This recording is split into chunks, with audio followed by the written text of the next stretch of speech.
Welcome to the Real Solar Podcast. I'm Legacy. And I'm Cesar Delgadillo. And we keep it real. So we're going to be covering the process. We've already went over proposals, prospect, presentation. Now it's time to really know what the process is. And there's a sequence that you need to understand as a professional, because your client might have questions, and it's good for you to know what the expectations are, what the projections, how it works, so that way you're familiar with everything that's happening behind the scenes, because there's multiple departments that have their hands in this, and it's a construction job. It's not like you're just going to throw it up there and it's all good to go. We have submitting the deal. We have the site survey, final design, permit, install, inspection, and PTO. So we're going to go ahead and break them all down. I don't know if you want to start with submission. Yeah, well, submitting the deal is the most important part, because if you mess that up, it doesn't trigger any of the other ones. So got to make sure you submit the deal. Got to make sure that if it's a finance, which most of the projects are, that all the stipulations, anything that the finance company is requesting, that it's all taken care of right there in the house. If you're not in the house, if you're in Zoom call or via phone call, whatever it is, make sure that you don't leave the appointment, whether you're in home or remotely. You don't leave the appointment until all that is covered. If you got to call the finance company, if you have to just make sure that everything is covered, make sure they checked off all the boxes, check their emails. Don't leave the house or don't leave the appointment without making sure that all the financing things were taken care of. Yeah, and part of being a professional is understanding what that entails. Like, there's submitting a deal, and then there's submitting perfect paperwork. And if you want to have fast installation times, you want your projects to be efficient and working quick, you need to understand how that process works. So you're submitting perfect paperwork. You're submitting the pictures that need to be submitted. You have the paperwork. Everything is signed. There's no stipulations. Everything is clean. Because a lot of times, and I've heard it a lot, is, the salesmen are complaining about, dude, it's taking way too long, but there was a lot of things missing. Yeah. So the first thing to do is evaluate your job, your work. If you're submitting something halfway, you can't expect that to be efficient. You can't expect a fast process if there's things missing. And it's part of the preparation. Even pictures that are blurry. Sometimes they have all the pictures, but they were blurry because they didn't hold still long enough. Like, just take your time, make sure it's worth spending the time making sure you submit a deal correctly instead of having to go back and fix it later. So don't be on a hurry just to get it done and submitted. So then later you're going to have to go back, and then the install is going to take longer because of it. So submitting the deal is very, very important. Know what pictures, what documents, and make sure everybody's good to go before you leave the house. Yeah, and towards the end of the presentation, what we covered as far as like what you're presenting, a big part is expectations, knowing how to set the proper expectations for the client and having that clear communication. So right after everything's submitted, right after you get the paperwork and everything signed, there's a site survey. Like, someone's gonna go inspect their home, and those are crucial because they check the foundation of the roof, they check all the electrical. So that's great information to have for the client, because that could end up stopping a deal. The roof is all messed up and we didn't even see it. So that's a big element to explain to the clients and what to expect. Like, look, we got everything qualified, we have it all set up, but next is the site survey. And really, that's going to be a big checkpoint for us. That they're going to let us know if we can move forward or if there's something in the way or something that's going to stop the process. In my experience with the install times, as long as you keep communication and check in with the client at every checkpoint, at site survey, at final design, at permit, at install, inspection, PTO, you're going to, as long as you keep communication in those bullet points, they're fine. Whether it took 45 days, 65 days, 85 days, it doesn't matter. A lot of people are like, oh man, I got to get them quick. Well, dude, don't be that desperate. Like, it's not about how quick. It's about doing it right. A lot of companies talk about quick installs, but then they don't get PTO'd, permission to operate until 2-3 months later. Meanwhile, the client's calling you why they have 2 bills and they expect you to pay it. Yep. So I don't want to hear that, like, I just get it done quick. We get it done right. Yeah. That's the important part. We get it done right. Right. And after submitting the deal correctly and setting up the site survey, right, like you were talking about, you're basically giving them the report. Yeah. People are curious about their home too. Mm-hmm. Like, okay, so what is it? It looks like everything's good. The roof is good.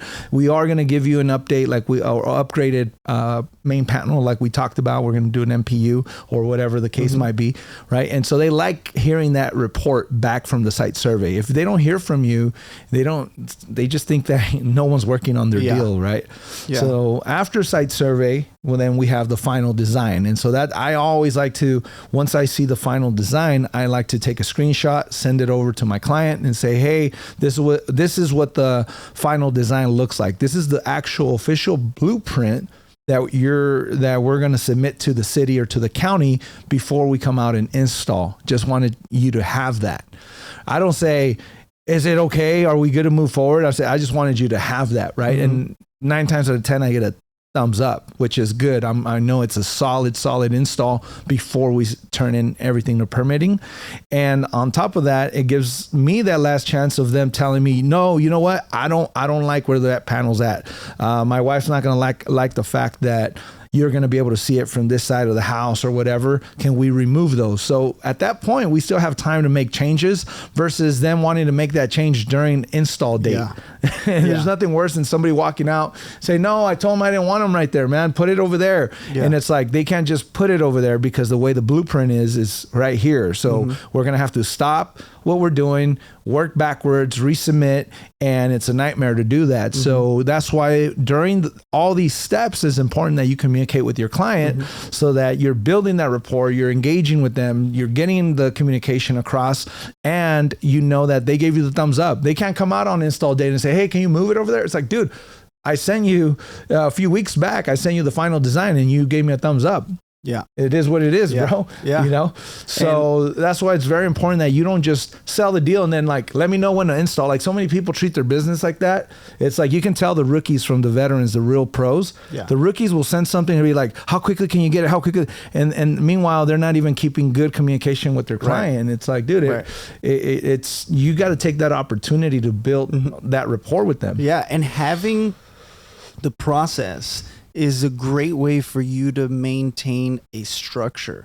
Because if you have these key points and all you're doing is relaying that information to your client, it opens up the door. The door is open for them to give you feedback, to address any concerns, any questions. If you disappear and they install and they didn't hear anything from you, like retention, like that's a big factor. I mean, my guy never contacted me. I didn't even know what was going on. I didn't even know if I was still going to get installed, you know? So having those key points, use it, leverage that process for retention, for your clients to continue to build rapport, and use every single part of it for an opportunity to get referrals. You know, because a part of understanding the process, and the process isn't just this, it's everything that we covered from the start. You know, prospecting, proposal, presentation, and now understanding the sequence that happens after the fact. So having a structure, something that you're going to follow, gives you direction. It gives you that confidence and gives you the conviction that you need to properly help your clients, and making sure that, again, your level of professionalism is at its peak, because they're going to see that. They're going to feel you giving them information, keeping them in the loop with everything. And they're going to feel comfortable with like, yeah, if I send someone else to him, I can expect the same thing. Yeah. Versus losing communication completely. And they're like, dude, I don't know if I want to send somebody that way. Yeah. And so the timelines on it's almost irrelevant when the relationship is that good, right? And so, yeah, it just keeping that open communication throughout.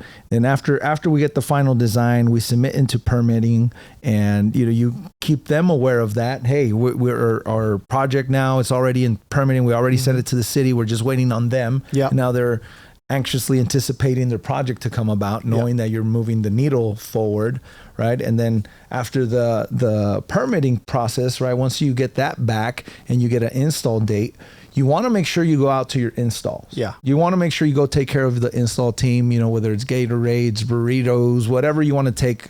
They'll appreciate anything, right? Those guys will appreciate anything that you can go out there and show your support and show them love for all the hard work they do for us, because they have the hardest job, dude. I don't care what any salesperson says. 100%. Install team has the hardest job. Project management have the hardest job. We get the fun job. Yeah. And you know, and we make the most money. And still some sales guys get to complain about it. It's like, dude, if you had everybody else's job and get paid what they get paid, you'd really be miserable with your life, right? Yeah, and those installation dates when they're installing those panels, it's a great day to canvas that neighborhood. Perfect day for that. Because all you're doing there's is never been a better time to go canvassing than when you have an install going on, and people miss out on that opportunity. I got to install, and then sometimes they don't even show up.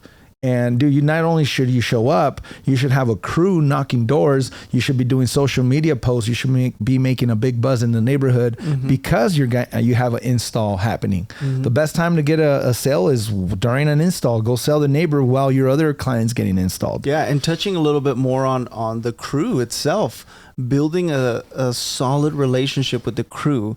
I mean, they're gonna also prioritize you. They're gonna keep you in the loop with certain things. If the client had a question or the neighbor came over and asked the crew something, and you've built that relationship with them, you've got their number. You constantly talk to them. It's going to be easy for them to send you business. Well, yeah. If they see you that you're there, they're going to be like, well, there's the guy. That's the guy you got to talk to. If you're not there, you don't give a shit about them, they're probably going to send it to somebody else. I don't blame them. They're not supposed to, right? But I don't blame them. If you don't give a damn about your own client, why should they send you any more business? Yeah. Right? Yeah. And then once the installation, we have the final inspection and then permission to operate. So as far as the inspection goes, it's pretty much making sure that everything matches up with the blueprints and then what's on the roof, making sure that everything was the way that it was submitted. And you have the city or the county inspector that goes out there, and then after that, when they green tag it, then we have the utility companies send their inspector, and once both of those checks come through, then we're good to go, and we get to turn the system on. Right? Yeah. So it's a pretty simple process. It's not like, you know, and all we're doing, we're the middleman. We're not actually doing the inspection. We're not doing the install. We're not doing the permit. We're not doing the design. We're not doing the site survey. We're not doing anything of that nature. We're just there to communicate with the client that this is happening. The only thing we're doing and we're responsible for is submitting a clean deal. And once that deal is submitted, then you just become the middleman, reporting back to the homeowner, letting them know what's happening, because that's the most important part. It doesn't matter whether you have 20-day installs or 100-day installs, as long as they know and you're in communication and they have that trust in you that it's getting done. It doesn't, like I said, the timeline is almost irrelevant. By then, you should have built so much rapport where they're your new biggest resource of lead generation from all the referrals that you're getting. Yeah. But if you don't ever come back after you sell the deal, don't expect any more business to come your way from 100%. It. Maybe don't even expect for them to stick around all the way to install. Yeah. You know, and then you blame everybody else because it took so long and blah, blah, blah, blah, blah, blah. Meanwhile, you didn't do your job. Yeah. Right. And then it's crucial to have that, because you have a template and you have a template for everything that you do. If you're winging it, I mean, you're going with the motions. You're reacting to everything that's happening versus creating the reactions, creating the movements. If every element of the process, you have a structure for it, you can duplicate that, and then you can keep track of where everything is at. If you know that every final design, you reach out to your clients, that's a trigger point. You know, okay, I have 22 clients, and in this last week I got 7 final designs.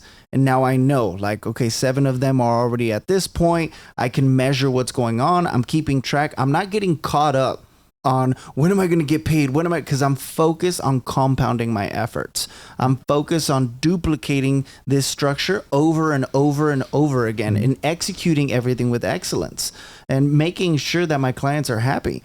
As long as you're following this to the T and you're crossing all your T's and dotting all your I's, you shouldn't have a problem. And cancellations are going to happen. Things are going to happen. Like it's unreal to believe that you're never going to get a cancellation. I mean, it happens, but if half of your deals or more than half are canceling, then you need to address it. There's something wrong there. And chances are that you're not communicating the right way with your clients. That's number one. Lack of communication is the main reason for cancellations. Yeah. And have a process. Follow the process. And if you're following everything to the T and things are still going wrong, then now we can identify, well, it's not the process. What more can be happening? What's really going on here? If the results are showing that everything is being canceled, and you're following everything to the T, you're communicating, you're not lying to your clients, then there's something else there. But you can't identify a problem if you're not following a process. You can't see specifically what's going on if nothing is tracked. So it's crucial for you not to only understand the process for the client, but to establish and understand a process for yourself. So, I mean, is there anything other than this as far as the process? I mean, it's pretty self-explanatory. Yeah, I mean, that's just being a full professional and considering that the most important people in your pipeline are the ones that are waiting to get installed. That's priority customer number one. Yeah. Because those are the ones that need to be nurtured to the finish line. The ones that already have it, yes, there's follow up and there's, 3 months, 6 months, a year, like let's do an analysis before and after on your solar. That's what you can do with those clients. But these clients are the ones that you need to be nurturing on a day-to-day basis, the ones that you have in your pipeline that are ready for, or that are in the process of getting installed, right? And then all your new prospecting, all your new business that you're bringing on, then that's the tiers that you have to accommodate everything for. Tier one, number one, priority one is the existing database that's in the process of getting installed. Number two is your new prospect list that you should have 12 to 15 people on, new prospects to actually get them on board. Right. And then your third tier is your existing database of all the customers you've had through the months, through the years, going back, giving them a call. How are you doing this summer? How's things looking? Who else needs solar? Right. And so that's why having that process down is very important, because the way you're going to build relationship with all these groups of people, with all your whole entire client base, no matter what tier they're in at the moment, you're going to have the confidence to know that they're working with a professional, man. Yeah. They're working with somebody that knows the ins and outs, the process, not just how to sell them on the idea, but actually how to take them from start to finish. And understanding it as a professional businessman, businesswoman, your approach should always be to find where you can assume responsibility for whatever situation is happening and take control, not to find something to blame. Don't try to find a reason why this is not working. Identify what went wrong, where the flaw was, and assume the responsibility. Because a lot of times there is something to blame. There is a valid excuse, but you're giving the responsibility and the control to something outside of yourself. The only thing you can control is you. And if you're going to be a professional businessman, businesswoman, you need to assume the responsibility. That's what comes with wearing the jersey.